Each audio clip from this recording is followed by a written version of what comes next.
c'est votre avis.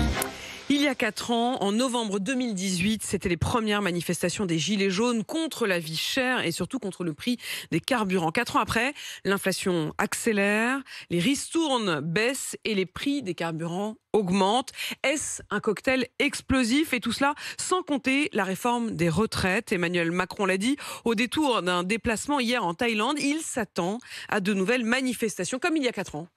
Je ne crois pas qu'on règle les défis qui sont ceux du monde actuel, comme celui de l'écologie, des inégalités, de l'éducation ou de la santé, par des extrêmes. Je pense qu'on les règle en étant ambitieux, lucide, parfois en menant des réformes qui sont difficiles et qui peuvent donner lieu à des protestations. Tu vois, ça m'est arrivé, ça va m'arriver encore. Ça m'est arrivé, ça m'arrivera encore. Et quand il dit face à des réformes difficiles, dans sa tête, il s'agit de la question de la réforme des retraites. Est-ce que la réforme des retraites pourrait être l'étincelle qui met le feu aux poudres dans ce contexte, en effet, de découragement, de colère, de sentiments parfois d'inégalité? Mais faudrait-il aller jusqu'à manifester dans la rue? Est-ce que les découragés, les en colère, auront envie à nouveau de descendre? C'est la question que je vous pose ce matin. Je la pose notamment à Gilles. Bonjour Gilles. Bonjour à toute l'équipe. Mais bonjour Et Gilles. puis, si vous me permettez, un grand bonjour à mes copains de la caserne de Charnec et puis mes potes du boulot. Voilà. Eh ben c'est le moment, on les salue, salut tout le monde. Donc c'est tous les copains de l'Isère, si je comprends bien. Voilà. Bon, le Bojo Pif, il a le goût grand frais. Hein. Vous choisissez le fruit que vous voulez. Hein. Donc, Gilles, vous vouliez parler des Gilets jaunes. Vous êtes un ancien Gilet jaune vous-même? pas pur et dur, mais j'y ai participé. J'ai mis ma contribution le premier jour. Hein, j'étais sur un rond-point sur la nationale là, de mon village devant. Ouais. Et vous l'aviez fait pourquoi? Vous êtes conducteur de poids lourd, hein, c'est ça Gilles, hein? Oui. Et vous l'aviez fait pourquoi? Pourquoi vous étiez descendu il y a 4 ans? Parce que c'est toujours pareil, on marde, on bosse, et puis faut toujours être juste, et puis on demande qu'une chose, c'est de vivre normalement de notre salaire. Quand je dis vivre normalement, ça veut pas dire bosser, bouffer, dormir, ça veut dire aller au ciné, aller au resto, prendre des vacances, voyez-vous. Alors là, on nous maintient, enfin, on vit. Alors moi, j'ai la chance de gagner assez bien ma vie, enfin correctement ma vie, on va dire. Mais d'être obligé de survivre, c'est pas une vie, ça.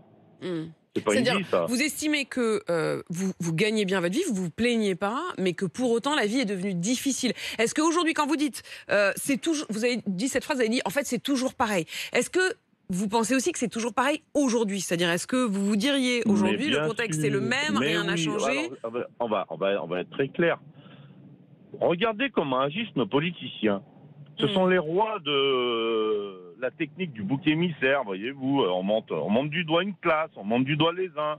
Et ainsi, ils passent leur temps à montrer les gens les uns contre les autres, à créer des antagonistes qui n'ont pas lieu d'être dans la population. Mais en ce moment, sincèrement, Gilles, c'est-à-dire que qu'il y ait un sentiment vraiment de exactement ce que vous disiez à l'instant, c'est-à-dire on gagne sa vie, on travaille, on a un salaire décent, et pour autant, on est obligé de rogner sur tout ce qui fait que la vie est un peu plus douce, c'est-à-dire une fois de temps en temps pouvoir se payer un ciné ou un resto et ne pas avoir à renoncer à ses vacances, pouvoir offrir quelque chose à ses enfants. Déjà, c'est pas de temps en temps qu'on pourrait se payer, c'est quand on veut. Voyez-vous. Aujourd'hui, vous en êtes où, avec la raison qui va avec. Mais ce que je veux dire par là, c'est que, moi, vous continuez, vous allez de temps en temps au resto, au ciné? Est-ce que vous avez été en vacances cet été? Moi, j'y vais moi, parce que moi, j'aime bien faire la bringue, hein, j'aime bien boire un bon coup avec des potes, tout ça. C'est pas moi qui vais vous jeter la pierre. Vous prenez un demi qui coûte 5 balles maintenant, vous n'allez pas en boire 50, hein, moi je vous le dis. Hein. Donc, Emmanuel veut réagir, Gilles. Oui, parce que ce qui est vraiment explosif aujourd'hui, c'est qu'il n'y a pas seulement les ingrédients des Gilets jaunes en 2018, vous avez aussi les ingrédients de mai 68, c'est-à-dire les revendications salariales très fortes. Vous avez peut-être potentiellement les revendications de 1995, décembre 95 et Grande Rêve contre la réforme des retraites. Et vous avez aussi les colères d'automobilistes qui sont quand même à l'origine du mouvement des Gilets jaunes. Donc là, ça fait beaucoup. Là, ça fait quand même beaucoup, quoi. Gilles, vous redescendriez. Attendez. Gilles, je vous pose la question très précisément. Vous disiez il y a 4 ans, le premier jour, vous disiez bon voilà, j'étais pas un pur et dur des Gilets jaunes, mais quand même vous avez été sensible à cet appel. Vous étiez le premier jour sur les ronds-points de la nationale. Est-ce que vous y retourneriez si vous sentez que ça prend? J'irai mettre ma contribution, oui, ça c'est sûr, ça, parce que d'une part la situation économique Puis vous savez, c'est toujours les solvables qu'on va chercher, la classe moyenne, voyez-vous. Et puis après, on va expliquer à ces solvables-là qui bossent, qui payent, qui demandent rien à personne, que c'est à cause de ceux qui ont moins qu'il leur manque des gâteaux dans leur paquet. Voyez-vous ce que je veux dire? Je vois très bien ce que vous voulez dire, Gilles. Et en l'occurrence, c'est ce qui me frappe dans tous vos témoignages.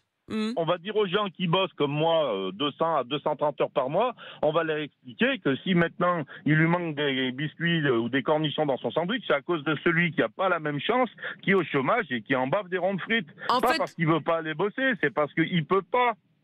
Voyez-vous ? Gilles, vos histoires de cornichons et de frites sont très parlants. On a tous bien compris. Mais en effet, ce qui me frappe beaucoup, et depuis plusieurs jours maintenant, c'est que dans tous vos témoignages au 32-16, il y a quand même cette question.